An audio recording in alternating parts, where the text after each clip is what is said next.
continuando agora o nosso bate-papo sobre a cirurgia bariátrica. O doutor agora vai voltar lá onde a gente já tinha falado sobre o procedimento, qual é o processo da cirurgia, né, doutor? Qual aí, como que é? Então, vamos lá. O paciente que chega para nós, ele pode vir de duas maneiras. Ou ele vem diretamente por uma necessidade própria, isso é muito comum, o paciente tem dúvida se ele está com indicação de operar, se o caso dele é realmente por uma cirurgia e ele não passou por nenhum outro médico, ele vem diretamente para a gente. Ou então é aquele paciente que já vem lutando com a obesidade em tratamentos clínicos, né? Normalmente com um endocrinologista, e esse endocrinologista acaba referendando o serviço de bariátrica desse paciente. E aí, assim, o paciente chegando aqui, na primeira consulta, basicamente o que a gente faz o primeiro contato é avaliar o paciente como um todo. Não só a questão do peso, de altura, mas saber a real condição de saúde desse paciente. Então, a gente tem um questionário extenso, onde a gente pergunta sobre todas as doenças possíveis aí relacionadas com obesidade. Então, a gente questiona sobre hipertensão, sobre diabetes, sobre colesterol, né, sobre problemas de articulação, toda a questão ginecológica, né, porque isso vai ter uma implicação no segmento futuro desse paciente. Uma coisa que pouca gente dá importância e é extremamente importante é a questão de dentição do paciente. Um paciente que não tem dente, que tem uma deficiência de mastigação, é um paciente que precisa ser recuperado essa capacidade mastigatória antes da cirurgia. Quando a gente lidava aqui no consultório, a gente não sentia muito esse problema, porque o doente normalmente de consultório, ele vem de uma classe social melhor e a condição dentária é boa, mas a partir do momento que a gente montou o serviço do SUS, a gente começou a se deparar com pacientes desdentados. Nossa, e aí não tinha a mínima condição de você partir para uma cirurgia bariátrica nessa condição, porque ele não vai mastigar no pós-operatório. Então, assim, isso é uma coisa que a gente levanta, né, faz um questionário sobre isso. Levanta toda a questão de medicação que o paciente está usando.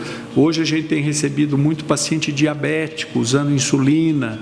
Então a gente precisa ter uma noção muito boa disso, né? Para o manuseio dessas drogas, dessas medicações no pós-operatório.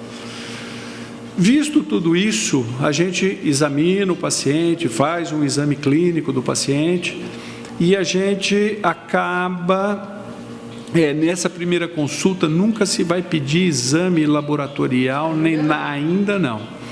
Nesse momento a gente explica para o paciente todo o processo de preparo, porque assim, é diferente de uma situação, por exemplo, um paciente que tem uma hérnia, que tem uma pedra na vesícula, que ele chega aqui numa primeira consulta, ele já sai com os exames pré-operatórios, ele retorna, você vê a agenda da cirurgia, dali a pouco ele está operado.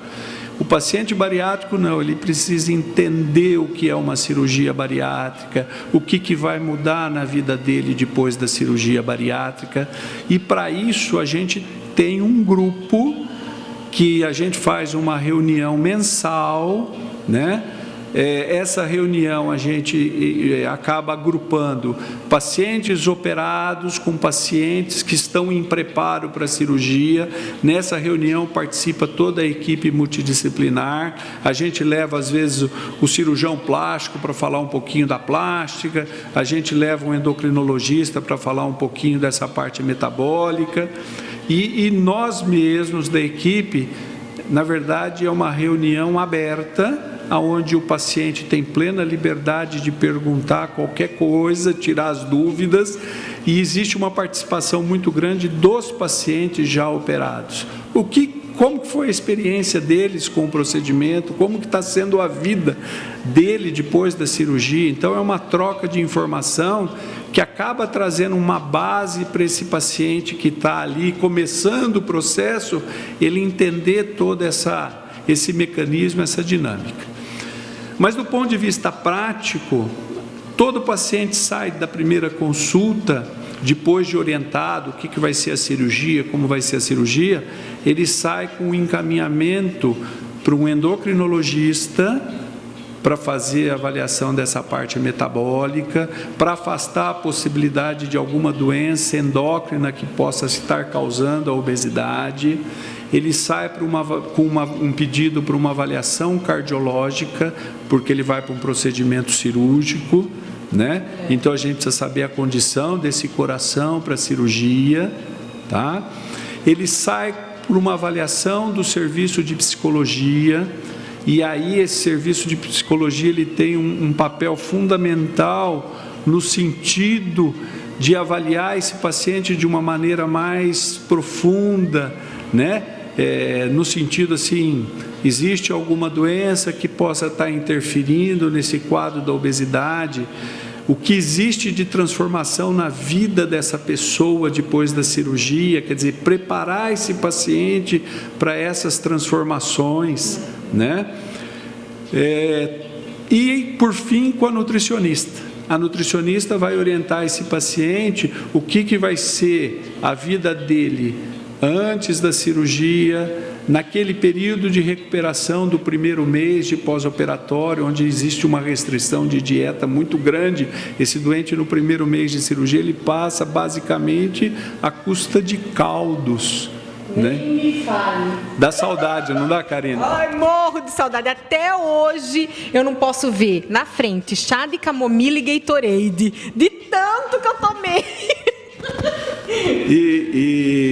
E a nutricionista também vai orientar esse paciente no pós-cirúrgico tardio, quer dizer, orientar o que ele deve comer, o jeito que ele deve comer, como preparar esse alimento, né? Mastigação, né? Todo o processo de mastigação, de triturar bem o alimento na boca antes de engolir, né? Porque o processo de digestão ele começa na boca, é com a mastigação. Então, assim, é todo um preparo que é feito. Passado por essa primeira avaliação, ele retorna comigo, e aí o paciente estando assim preparado, é que a gente vai realizar todos os exames pré-operatórios. Tá vendo? Então, pessoal, você não vai chegar aqui, não, e ele já vai agendar a cirurgia, porque ele não vai. Ainda na minha época ele era mais bravo, viu? Tô achando que ele tá muito bonzinho. Porque, olha, eu voltei várias vezes aqui, né? A coisa, como eu te disse, vai evoluindo, vai, né? O conhecimento, até o conhecimento da gente como médico, né? A gente também vai melhorando a cada dia, como pessoa, né, Karina? Graças a Deus, né, doutor? E aí, o que acaba acontecendo? Esse doente volta e ele vai para essa bateria de exames, e você sabe muito bem que é uma extensa bateria de exames. Você tem desde exames de sangue, que são mais de 30 tipos de exame de sangue, onde a gente dosa tudo que vitamina, insulina, hemograma, tudo, é uma série de exames. Ultrassom, porque é muito comum você ter patologias associadas, por exemplo, você tem obesidade e você pode ter pedra na vesícula. É verdade. Né? Você passa por uma endoscopia, como você vai mexer no estômago, você precisa saber como que está esse estômago, né? Esse é o pior, viu, gente? Eu achei. Karina, você não pode fazer propaganda ruim da endoscopia. Endoscopia coisa boa? Não é que é coisa boa, mas a endoscopia ela tem um segredo, e o segredo se chama sedação.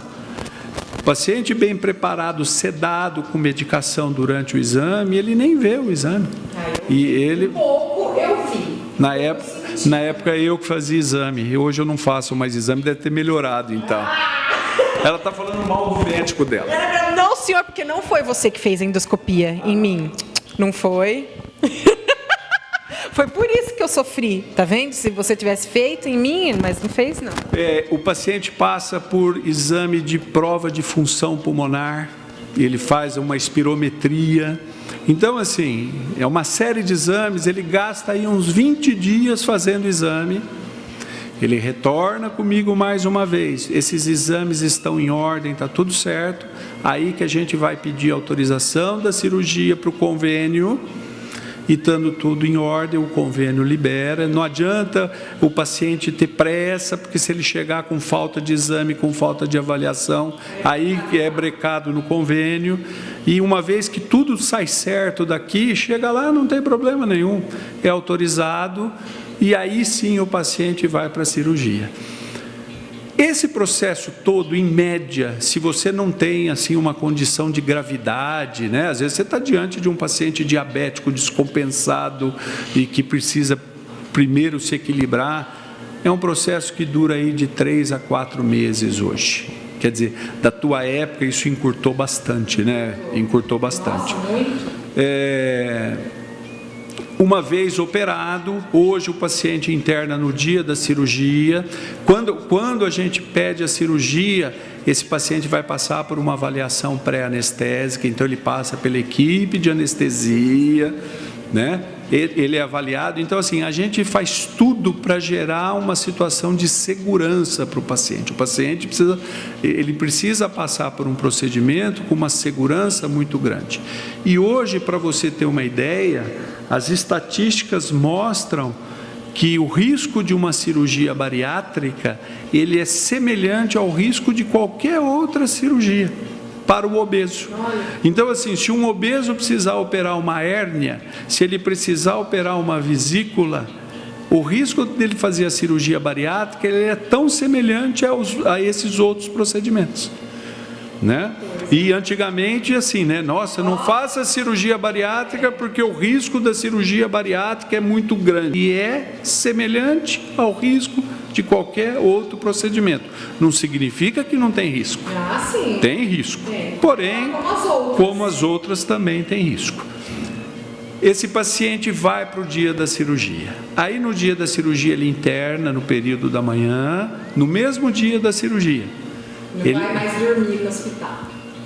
Não dorme, porque antigamente ia um dia antes. Não, hoje ele vai no mesmo dia da cirurgia, ele chega de manhã. Por exemplo, se eu vou começar a operar às 6h30 da manhã, que é o mais comum, esse paciente interna às 5 da manhã, 6 horas ele está no centro cirúrgico. Quer dizer, ele nem fica lá sofrendo aquela angústia, a ansiedade da cirurgia. Então ele vai para o centro cirúrgico, é operado.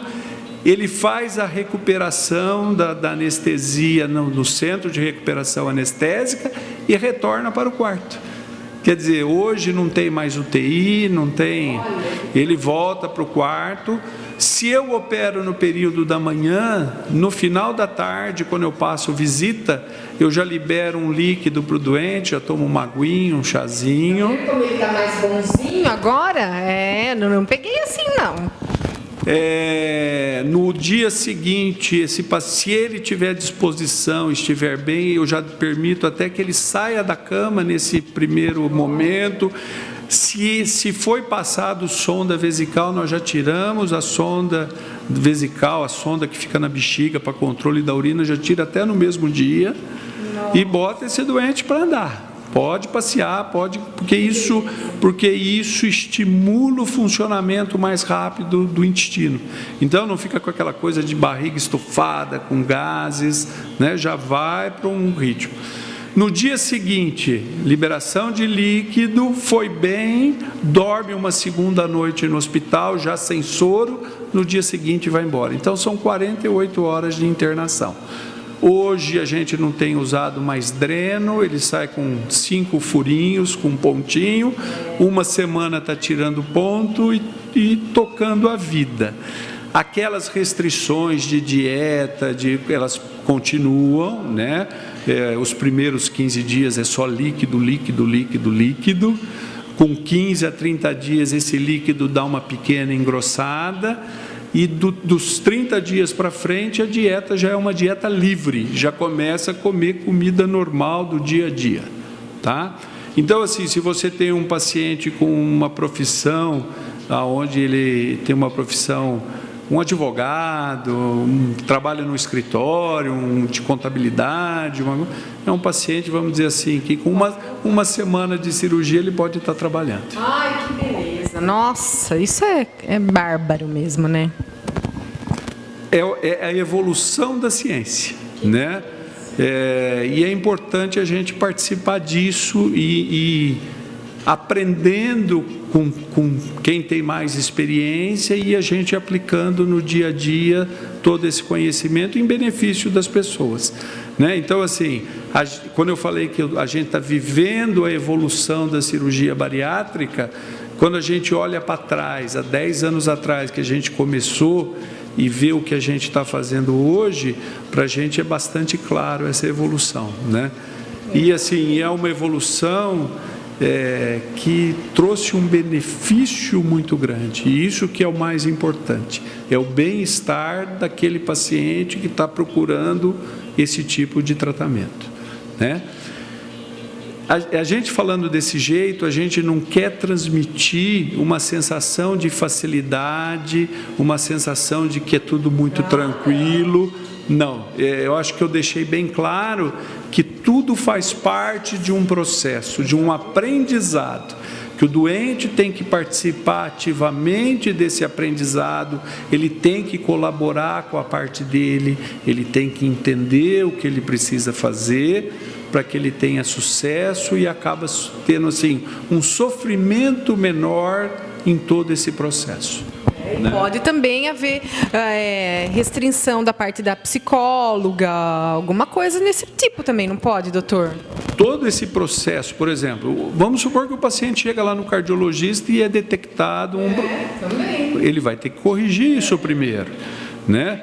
A mesma coisa com psicologia. De repente, hoje eu vou dizer assim, talvez a coisa mais importante, o problema mais importante que a gente tem enfrentado em relação a essa área de psicologia é a adição a substâncias lícitas e ilícitas, né? Às vezes a gente tem pacientes aqui assim, com graves problemas de alcoolismo. E a gente sabe que o paciente que já tem uma adição ao álcool, esse é um paciente que, do ponto de vista de resultado de perda de peso, ele é muito pior. Então, assim, o paciente que já tem uma tendência à adição a álcool, ele é um paciente que ele tem uma contraindicação relativa, não é absoluta, mas é um paciente que precisa ser preparado de uma maneira mais longa, quer dizer, ele vai ter que parar com esse problema do álcool, ser tratado em relação a isso, para depois vir para a cirurgia bariátrica, né? Esse esboço de 3, 4 meses é daquele paciente, vamos dizer assim, é um paciente extremamente bem equilibrado, entendeu? Entendi. Muito legal, eu adorei mesmo estar aqui com você falar para o pessoal de casa, que muita gente tinha me pedido, fala da cirurgia no programa. Então, está aqui a matéria com o Dr. Celso, e a gente vai continuar aí nessa batalha aí da cirurgia bariátrica. Então, o próximo passo é falar com o endocrinologista, é isso? Isso, eu acho assim, já que você quer passar toda essa, vamos dizer assim, o modo operante de quem vai para uma cirurgia bariátrica, eu acho que seria interessante você ter esse tipo de conversa com os outros membros da equipe, falar com o endocrinologista, falar com a nossa psicóloga, falar com a nutricionista, e com isso o seu público vai ter uma ideia bem completa do que é um tratamento desse tipo. É isso que a gente quer passar para vocês mesmo, tudo que é a cirurgia bariátrica mesmo. Muito obrigada, doutor. Quer falar alguma coisa para o pessoal?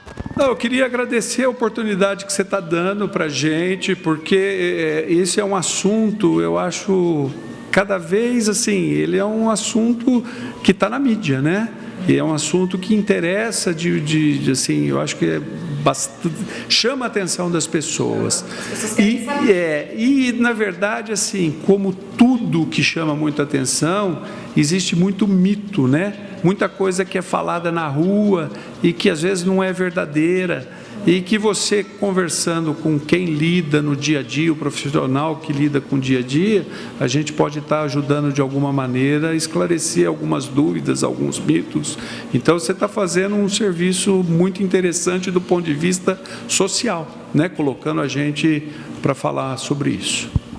E, mais uma vez, eu quero te agradecer por tudo que você fez por mim. Olha, eu renasci, é outra vida, outro tudo, todo o cuidado que você teve. Tá tudo. Eu falo que ele é o meu anjo, viu, gente? Então, está aqui o meu anjo. Muito obrigada mesmo, mais uma vez. E até uma próxima. Estamos à disposição, sempre que você precisar. Ah, com certeza. Obrigada, viu? Beijo, pessoal!